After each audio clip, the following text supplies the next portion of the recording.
بدای هاتنیا چهار روزی اگر بسیک پانز روزی هاتی را گهاندن اوجیل سر داخوازا آمریکای بوی لگوری داخویانیا وزارت پاراستنیا سوریه دکارت چه گوهرت نکل پی خوبینه هرچند داخواز جی هاتیه کرن لگوری داخویانی کو حسده و دمشق لهف بکن یعنی بله اگربستا کو چهار روزا دوام کر یا راستی لصحایت تشتک نگوهرت ایریش بردوام کرن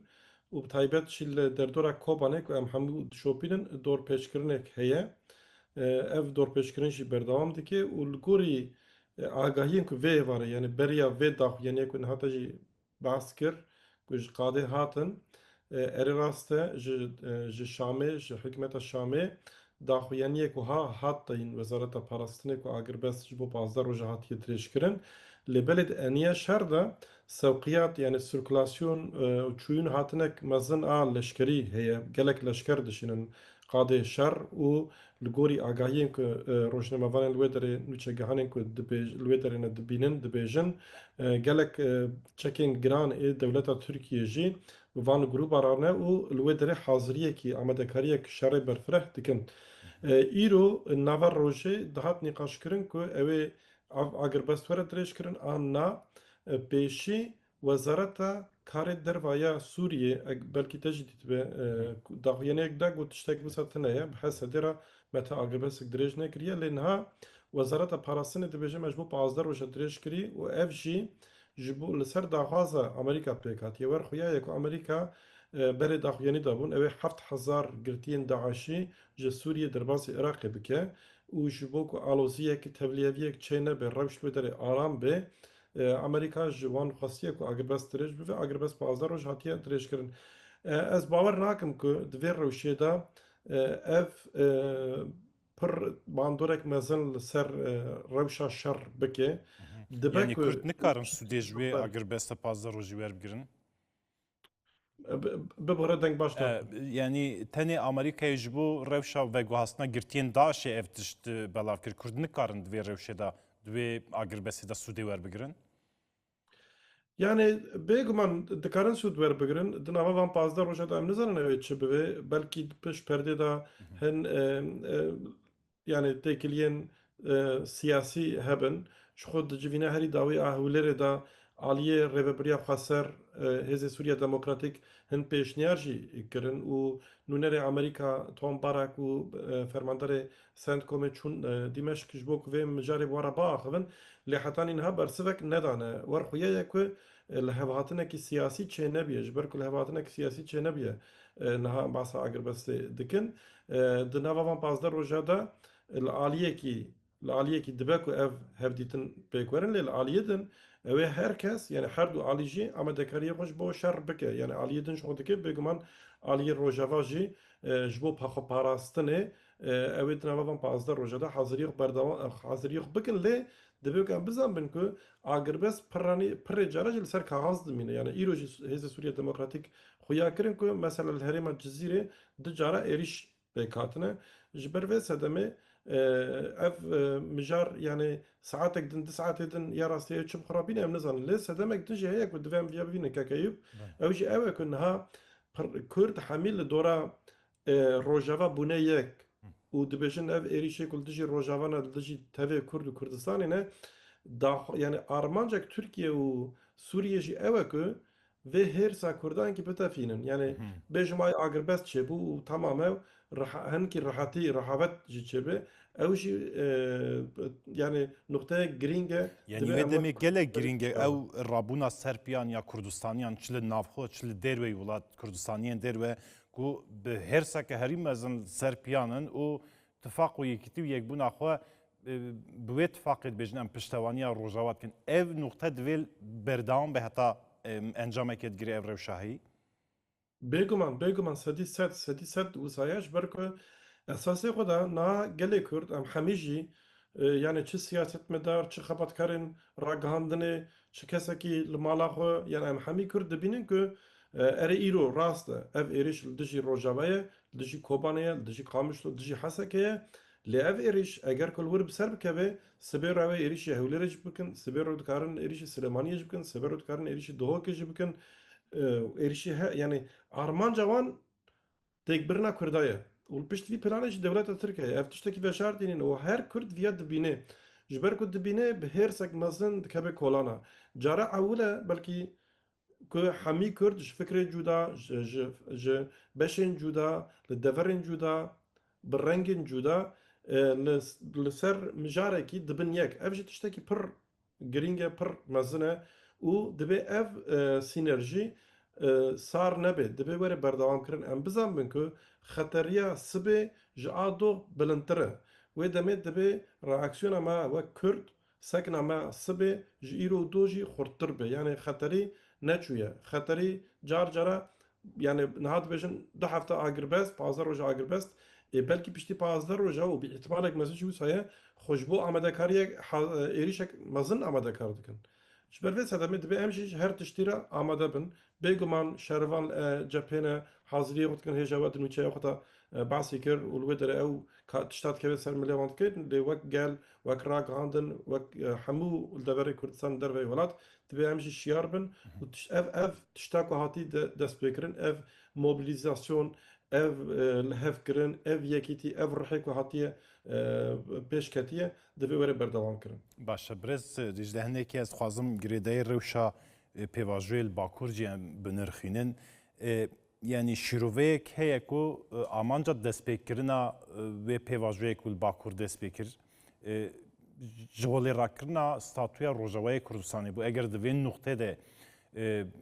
چه دیمشق چه پلانین ترکیه جبو نهشنا و ستاتوی روجوا سرکفتی بن و دمت چه واته که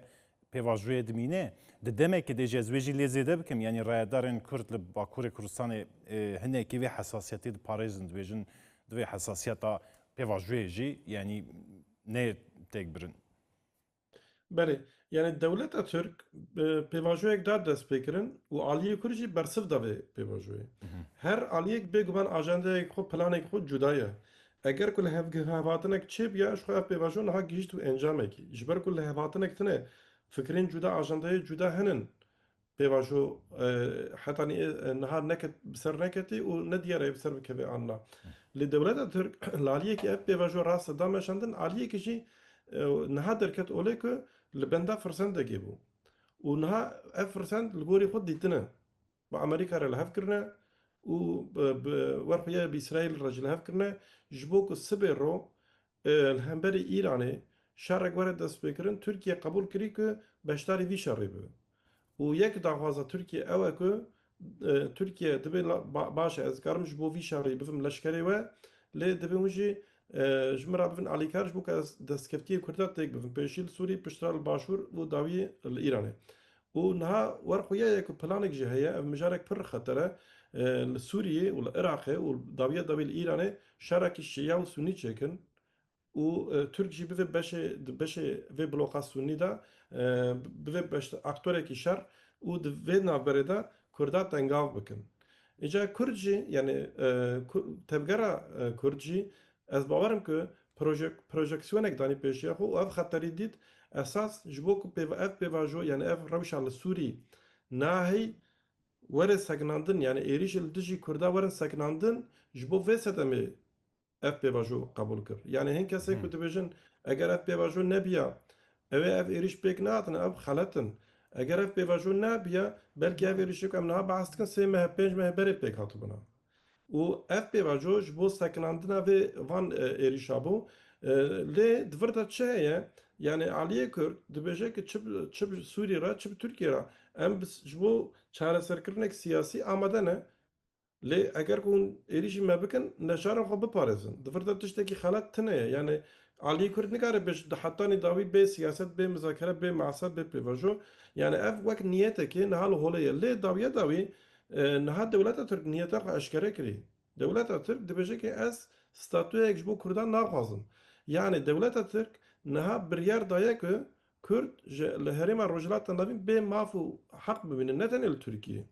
ji ber vê sedemê yani bi yer rastî giringiyek vê ew ê yani Tirkiye bi xwe vê ev pêvajo yani êdî bê mane kirî yani ji ber ku bê mane kirî yani aliyê Kurd hêjî hesas nîşan dibin yani nabêje ev pêvajo me qedan lê di pratikê de dewleta Tirk hetanîk vî şerî bide berdewam kirin. Yani manaya pêvajoyên namîne. Ev nayê wateyê ku di navbera dewletê û aliyê Kurd ew ê hevdîtin çê nebin. Niha di navbera Sûrî û Hesedê de jî hevdîtin herin. Yani hevdîtin dikarin çê bin ji bo ku li hev hatinek pêk were. Lê dema ku li hev hatinek çê nebe manaya pêvajoya jî namîne. Yani ev siyaset de wisa ye. Heta dawî muzakere û siyaset û hevra rûniştin lê wekî de jî berxwedan pêwîst û berxwedan. باشه demên berê salên çûyî berjewendiya Amerîkayê de yanî Kurcî diketin nava wê berjewendiyê de ji bo parastina Kurdan li Rojavayê û hinekê jî hêvî didin her çende Kurd her tim pişta xwe bi gelê xwe bi hêza xwe vegirê dan lê şîroveyên wiha jî da hêviyên wiha jî hebin ku Amerîka dixwaze dikare di çarçoya bi cîanina rêketinên xwe de Kurdan jî bi xwe re pêş bixe lê ev tişt têk çû yanî Amerîka rêketinên xwe bicîtine Kurd jî li holê hêştin. Ev rewşanha jî ji xwe wê derê tê. Yani di bicîanina rêketinên heyî de li Sûriyê ji bo Rojava li derwê wê xwaragirî berxwedana navxol derwê jî Kurd dikarin çi din bike ku bi rêketinên ku tên kirin bide ferozkirin ku Kurd jî hene û Kurd jî divê di nava hevsengiya da bin. Yani Kürt beriye her tiştî divê hêza xwe biparêzin, yekîtiya xwe biparêzin. Eger ku Kürt hêza xwe, yekîtiya xwe neparêzin, ti kes bi Kurdan re yani karekî nake, rêkevtinekê jî pêk nayîne. Yani dibe Kurd ji dinyayê re nîşan bidin ku yekin. Yani ev tiştê ku hêja me behs kir, te jî behs kir. Yani ev yekîtî, ev hêrsa Kurda ku îro li çar aliyê Kurdistanê, li derveyê Kurdistanê ji her fikrê cuda, ji her partiyên cuda Kurd têne cem hevdû û xwedî li Rojava derdikevin, di şexsê Rojava de xwedî pêşeroja xwe derdikevin. Yani ev dibe bive programek siyasî. Yani ev hefteyekî deh rojî dawî li gorî qenaeta min di dîroka sed sala boriya Kurdan da pêvajoyek nû da dest pê kir. Yani ji bo têkiliyê Kurda navxwe re û têkiliya dinyayê re jî. Ev çi ye? Ev jî eger pêvajoyek nû be wê demê hemî partî û dezgehên Kurd, rêxistinên Kurd, aliyên siyasî yên Kurd dibe beriye her tiştî li ser xetek netewî aliyê leşkerî yani aliyê xwe parastinê de jî aliyê dîplomatîk de taybet vîzyonekî dênin holê. Ku ji dinyayê re nîşan bidin em Kurdin, em yekin, êrîşa li ser yekî me, êrîşa li ser perçeyekî, êrîşa li ser me hemiyan e. Wê demê eger ku Kurd wisa bin ez bawerim ku ew ê ji aliyê dinyayê ve jî ji aliyê dinyayê ve jî nekaribin ji nedîtîva werin dayîn. Ji ber ku dinya îro li ser berjewendiyê xwe rêkeftina çê dike. Avê Amerîka ji bo berjewendiyê xwe bi Tirkiye re rêkeftinek çê kir. Yani Bele. Amerîka fikirî ku berjewendiyê wan gel Tirkiye zêdetirin. Ji ber vê sedemê eger em wek Kurd di nava xwe de tiştekî wiha çêkin yani ne tenê bi xwe pêşandana û bi protestoya evana pir girîngin lê dibe ev bibe programeke siyasî gelê Kurd vî tiştî jî li ser hemî hîzbên Kurd, ser hemî aliyên Kurd ferz dike. Ez wisa dibînim.